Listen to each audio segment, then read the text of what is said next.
here. And now we're just on the train. On the way in to pick up the wee PCX 125. Had the phone call this morning. Sorted out the last few wee details with paperwork, etc.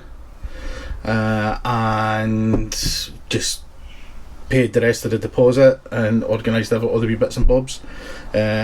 Gave the wrong registration number earlier on in the week, but that's all sorted. The duration of this train journey was spent on the phone on hold to my insurance company.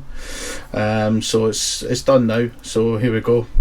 We're in a tunnel. We're in a big tunnel. There's not really much to see. But then, very shortly afterwards, very short, pleasant enough train journey, we're in the dealership and there she is there. That's it. Cracking wee thing, beautiful colour in the flesh, absolutely immaculate as you'd expect. And this is it after I got home, after riding in the spray, in the wet, and just a 14-mile run home.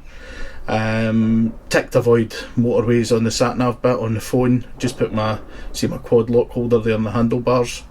So that just took me home. It was a lovely wee ride home. It was about 40 minutes, cracking wee run, lovely wee machine. Wasn't getting it too much juice, obviously. Try to run it in, try to take it a wee bit easier and no hammer the throttle too much. But I had it up to about 45ish, no problem at all.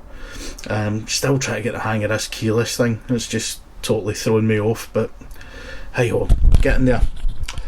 So as you can see in the dash, nice, very low mileage. Lovely little thing. Average there is about 113 mile to the gallon, and you just cannot argue with that with today's fuel prices. But when I got back home, I forgot there'd been a massive box delivered the day before, or the day before that, I can't remember. Excuse the mess, I'm genuinely in the middle of reorganising and tidying stuff up.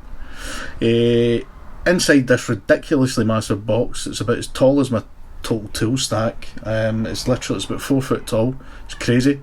Could fit my kids in it. Inside here is the very tall GV screen and fitting kit. Now this was $99.99 from M&P. Ordered, delivered within 2 days. Can't argue. Great service. Really happy with that. Never seen so much bubble wrap in my life, mind you. But it is what it is.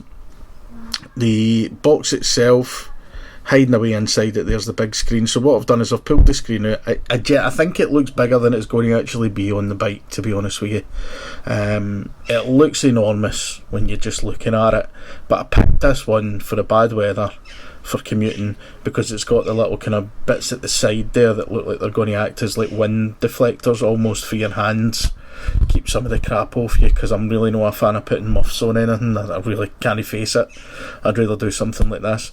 But I think in the summer, in the nicer weather, this screen's going to be an absolute nightmare with insects all over it constantly, and having to clean it constantly that way. So what I've done is I've also ordered the shorter screen as well, because I kind of prefer just looking over the top of a screen. I don't know, I'm a massive fan of looking through the screen, but we'll see what happens with that one when it arrives. I'll give you the rundown on that.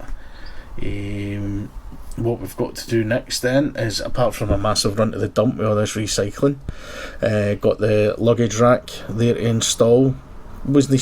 Still not 100% sold and drilling holes in brand new bike plastics, but hey ho. So that'll probably be in the next vid coming up, 1 or 2 coming up. We'll get that fitted, and then I'll get my rack and my box mounted on it.